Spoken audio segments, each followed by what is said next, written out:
People have got the impression that the merino is a gentle, bleating animal that gets its living without trouble to anybody and comes up every year to be shorn with a pleased smile upon its amiable face.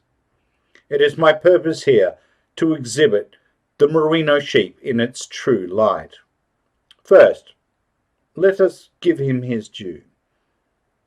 No one can accuse him of being a ferocious animal. No one could ever say that a sheep attacked him without provocation, although there is an old bush story of a man who was discovered in the act of killing a neighbour's wether. "Hello," said the neighbour, "what's this? Killing my sheep? What have you got to say for yourself?"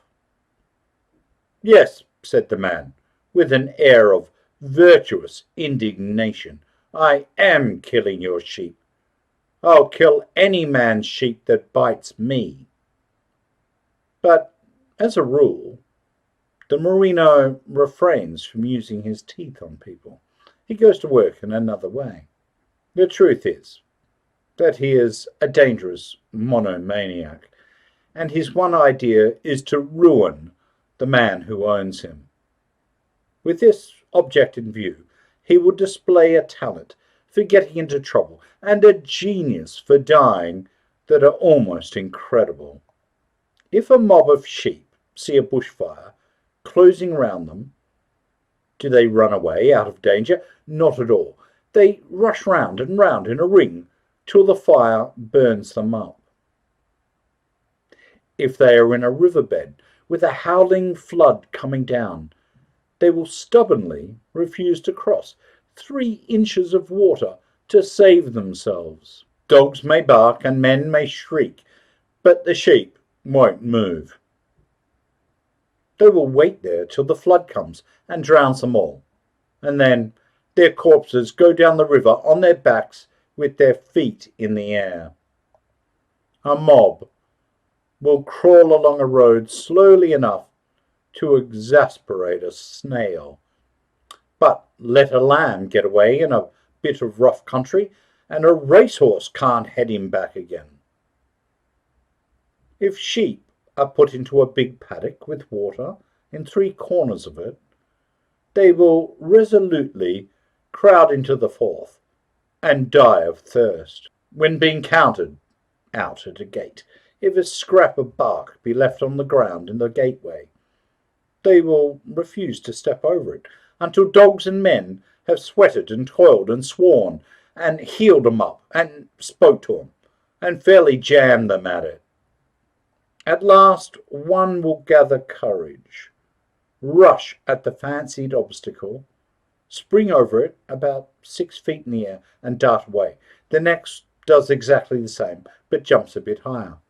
Then comes a rush of them, following one another in wild bounds like antelopes, until one overjumps himself and alights on his head. This frightens those still in the yard, and they stop running out. Then the dogging and shrieking and hustling and tearing have to be gone through all over again. This on a red-hot day, mind you, with clouds of blinding dust about, the yoke of wool irritating your eyes, and perhaps 3,000 or 4,000 sheep to put through.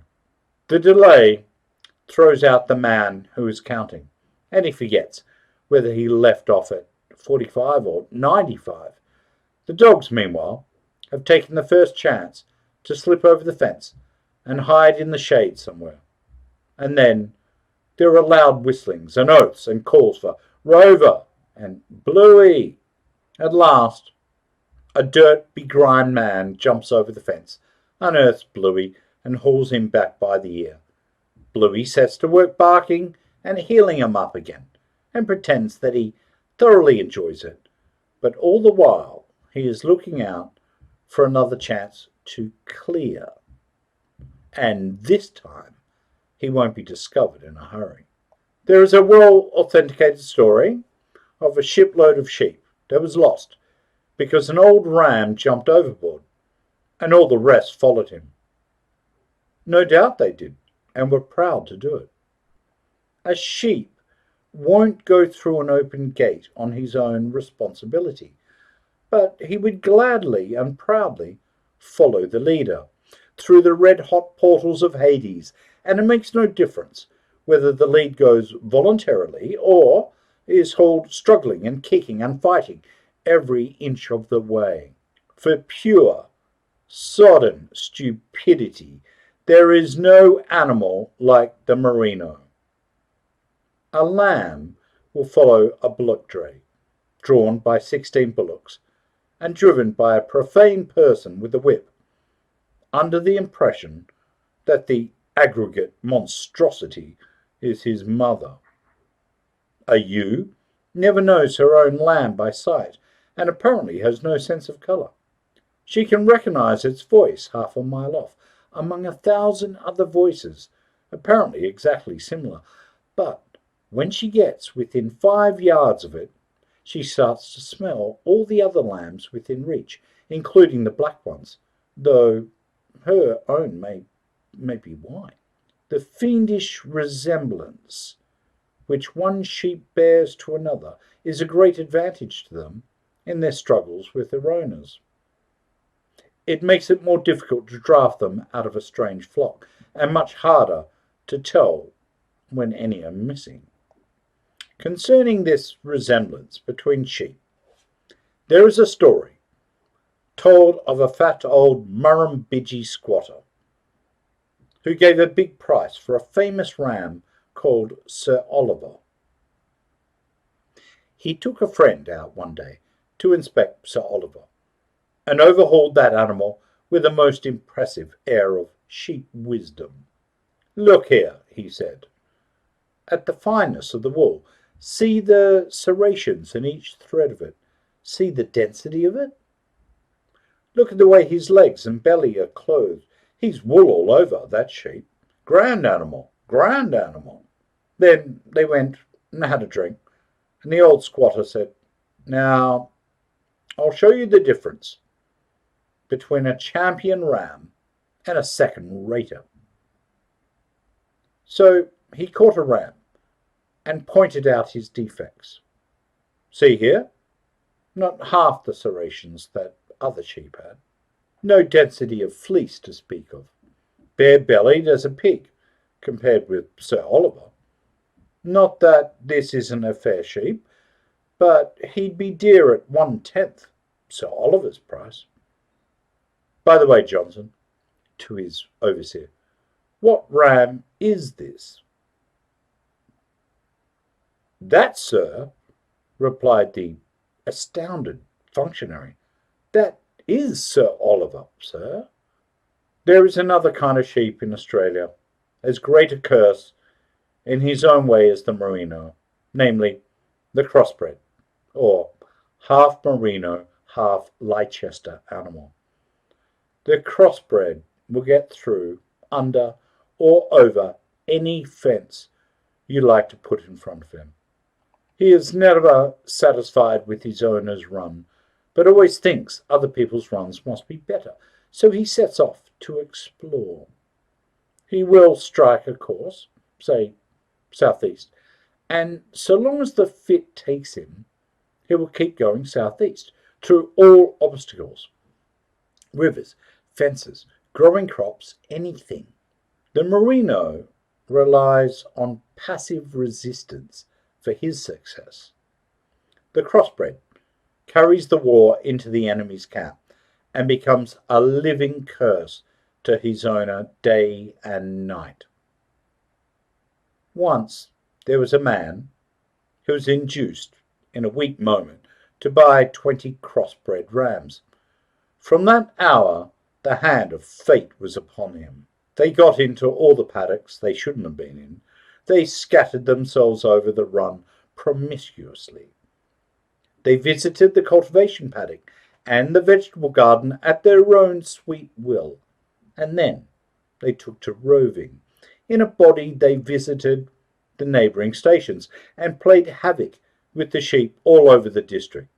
The wretched owner was constantly getting fiery letters from his neighbours. "Your blanky rams are here. Come and take them away at once." And He would have to go 9 or 10 miles to drive them home. Any man who has tried to drive rams on a hot day knows what purgatory is. He was threatened every week with actions for trespass. He tried shutting them up in the sheepyard. They got out and went back to the garden. Then he jailed them in the calf pen, out again and into a growing crop. Then he set a boy to watch them, but the boy went to sleep, and they were 4 miles away across country before he got onto their tracks. At length, when they happened accidentally to be at home on their owner's run, there came a big flood. His sheep, mostly merinos, had plenty of time to get onto high ground and save their lives, but of course they didn't, and were almost all drowned. The owner sat on a rise above the waste of waters and watched the dead animals go by. He was a ruined man, but he said, "Thank God those crossbred rams are drowned anyhow." Just as he spoke, there was a splashing in the water, and the 20 rams solemnly swam ashore and ranged themselves in front of him. They were the only survivors of his 20,000 sheep. He broke down and was taken to an asylum for insane paupers. The crossbreds had fulfilled their destiny. The crossbred drives his owner out of his mind, but the merino ruins his man with great celerity. Nothing on earth will kill crossbreds. Nothing will keep merinos alive. If they are put on dry saltbush country, they die of drought. If they are put on damp, well-watered country, they die of worms, fluke, and foot rot. They die in the wet seasons, and they die in the dry ones. The hard, resentful look on the faces of all bushmen comes from a long course of dealing with merino sheep. The merino dominates the bush and gives to Australian literature its melancholy tinge, its despairing pathos. The poems about dying boundary riders and lonely graves under mournful she-oaks are the direct outcome of the poet's too close association with that soul-destroying animal. A man who could write anything cheerful after a day in the drafting yards would be a freak of nature. The end.